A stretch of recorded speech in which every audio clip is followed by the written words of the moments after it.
Hi everybody, my name is Vicki. Welcome to my channel. I totally forgot to film an intro when I was doing this, so please enjoy this slow-mo of my face with this look, and then I will jump in and show you how to do it. Thanks for watching.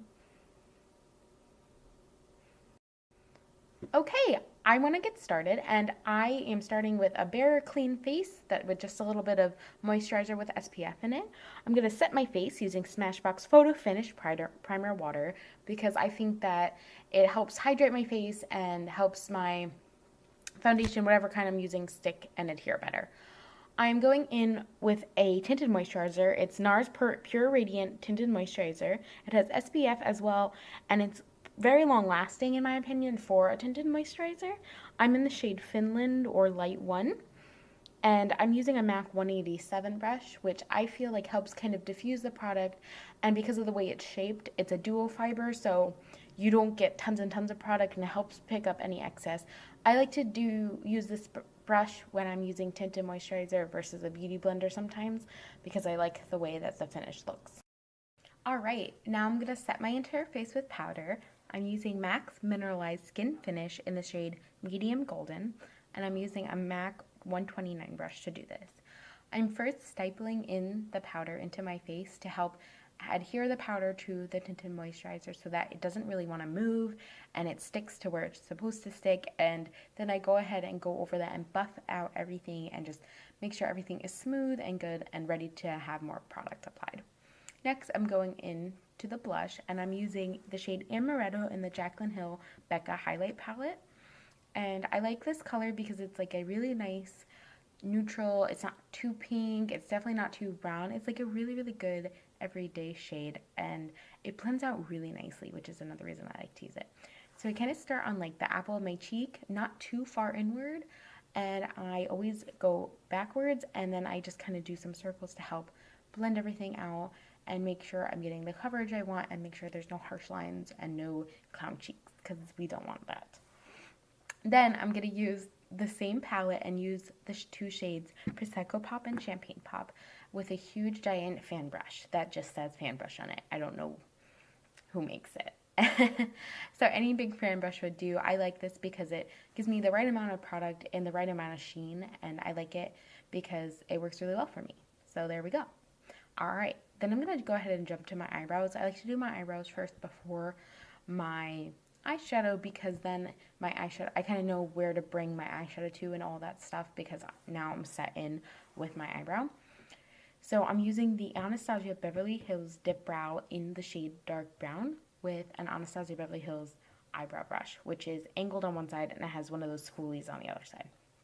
I start towards the back, or the second half of the eyebrow towards the tail end, and I extend that out first because my eyebrows end up really short from where they're supposed to be because they're super fine and thin, and they never really grow, and I don't know why, but I guess that's nice because then I don't have to wax very often. So then I just keep filling those in and using short little strokes to kind of mimic what your hairs do and keep building up and building up coverage, and go ahead and do kind of the outline, and then I start filling it in, and then as I get less and less product on my brush, that's when I start moving towards the front, and when I get all the way towards the front, I turn the brush upward, so I'm making upward strikes because that's how the hair grow in the front. So you want to mimic how your hair grows the best that you can, because in order to make it look as natural as possible, you want to mimic how your hair grows. So I'm going to go ahead and do that, and I like to add a little bit more towards the front because I like my eyebrows in the front to look a little bit more intense and a little bit fuller, and to show everybody that I mean business. Alright, so then I'm going to go ahead and do my other eyebrow and then go back and show you what I do after that. So then I go ahead and dip in to MAC's eyeshadow in the shade Embark, which is a nice dark brown powder. I like to use a powder over the top of the wax because, again, I feel like it helps it last longer because anytime you're setting some kind of liquid or something with a powder, helps it last a lot longer and to not move, even though dip brown doesn't really move too much on its own. Another reason I like to do it is because of how sparse my eyebrows are, and I feel like it helps fill in any holes and just gives it an extra oomph.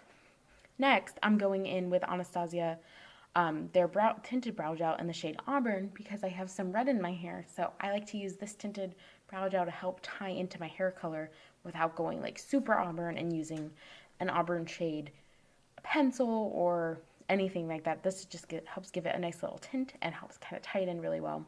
The only thing I don't like is how large the brush is because my eyebrows are so thin and fine. I have to be very, very careful or else it kind of gets everywhere. But other than that, I really like the product and I love how the color works. After that, I go over the top with MAC's Brow Gel, which is clear.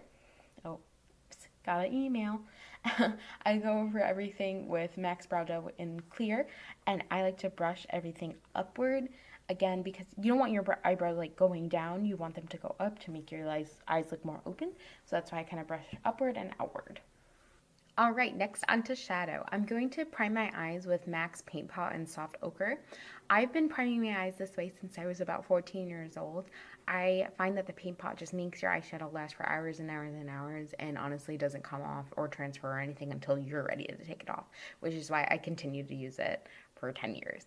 Okay, so I like to always set my paint pot with an eyeshadow, and I'm using a giant fluffy brush with the MAC eyeshadow called Blanc Type. It's kind of like an off-white cream color. I find that it works very well with my skin tone because you can't really even tell that it's there. It just kind of brightens up my eyelid a little bit, so that's why I like to use that as a base and put everything else on top of it. Next, I'm using a fluffy brush that's similar to a MAC 242 brush, and I'm using a slightly cool-toned the neutral shade just in the transition area in my crease, just to help when I put shadow onto my eyelid, just to have it all blend and kind of look a little bit more seamless instead of just shadow on my eyelid and then nothing else. So I like to have at least a little bit of a transition, even though I'm not doing like a big smoky eye or anything, just to help blend everything in together. And so now onto the fun part. So I'm starting with MAC 217 brush and the MAC eyeshadow in Shale. It's definitely like a kind of a, I'd say like a smoky mauve.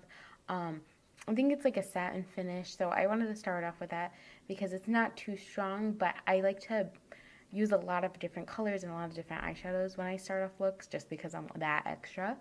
So I'm starting off with that, and then I'm using a MAC large 224 brush and Anastasia Beverly Hills shadow in Dusty Rose.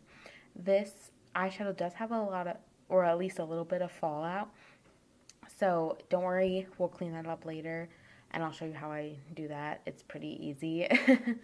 So I'm just building that coverage up on the lid. I keep dipping back into the product and then placing it on my lid, and then I'm using that 217 that had Shale on it and going back in and blending it out through the transition, just to kind of help keep everything smooth, keep everything blended, and have no harsh lines, because that doesn't look cute unless you want it to look that way, which then that's cool, but I don't this time. So I'm using that extra fluffy brush that has the Blanc Type still on it and kind of brushing that out. Okay, so then I'm going back in with a smaller 224 brush, and I'm using MAC eyeshadow in Tracks, which is a mauve shade, but it has this beautiful gold sparkle to it, so I wanted to add a little extra something something and put that on top of the lid just to give it a little bit more effect. And then you can see I'm taking that same brush that I used, the 129 brush, and just brushing away with extra powder that I had on it, and it just, all the fallout comes off and it's really clean. And then to make it a little bit more 3D and to make it the shadow pop a little bit more, I'm using MAC. It's their Extra Dimension eyeshadow in Smoky Mauve. I spritzed my 224 brush to help the product stick and adhere to it a little better, and then I just put it in kind of the center of my eyelid, so it helps give a little extra dimension, makes something pop, hence extra dimension, funny. And then I'm going to highlight under my brow bone with MAC Nylon and the inner corners of my eyes as well, just to help them pop out a little bit more. Then I'm going to take a pencil brush and use the shade Smoky or Dusty Rose from Anastasia Beverly Hills, and I'm going to use that underneath my eye just to help bring the whole look together and then make my eyes pop a little bit more. And any kind of mauve tones really, really work well with green eyes because of the red undertones in the mauve. it helps pull out the green in the eye, which is why I wanted to really do this look because it's one of my favorites. All right, now I'm going to curl my lashes with just a MAC lash curler. The key is to actually kind of warm the lash curler up with your hands a little bit, or like your body heat. That way it's a little bit warm. That way your lashes actually curl a little bit more. If you think about it like a curling iron, you want it hot. You don't want this hot because that would be dangerous, but you want it warm. So just kind of use your body heat in that way, and that'll help keep them up a little bit more. And I actually personally like to use miniature mascaras because I can never get through a full tube of mascara and it always dries out. And I feel like, I spend a lot of money on mascara, I don't want it to dry out on me. So I've been using the miniature tubes and it's working so well because I actually use a lot of the product or most of the product. So here I'm using YSL's Vinyl Couture, and I love this. And I actually went to go look for it at Sephora, but they didn't have it in store, so I might have to find it online. And hopefully I can get a small one again because this stuff's awesome. And then I go in actually with Makeup Forever Excessive Lash on top because I always like to use 2 different kinds of mascaras because the different kind of wands help separate and lengthen in different ways and give you volume and do different things for you.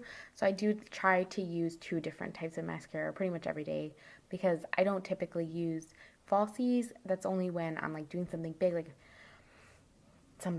birthday, Christmas, something like that. So for day to day, 2 different kinds of mascara, and let's go. All right, onto lips. So I'm gonna prime my lips using Anastasia Beverly Hills lip primer, and then I'm going to line my lips with MAC's pencil in Morning Coffee. I'm going to line the outside of my lips, and then I like to fill in my entire lip, especially when I'm doing a liquid lip. That way, if any of the color comes off or something like that, there's a base underneath, and it also acts as something extra to adhere to the liquid lip. Okay, so I'm going to go in with Anastasia Beverly Hills liquid lipstick in the shade Dusty Rose. And I wanted to just have a mauve tone throughout my eyes and my lips to tie everything in together. And this is one of my favorite looks. This is a really great day-to-day look. I know I made it a little extra with all those pops and like the extra pop in the middle of the eye, but I still think like any semblance of this like is a great look, great for every day. So thank you for watching. I really hope you enjoyed it. I hope you learned something, as that's my goal, and I hope you had fun. So thank you so much. Bye.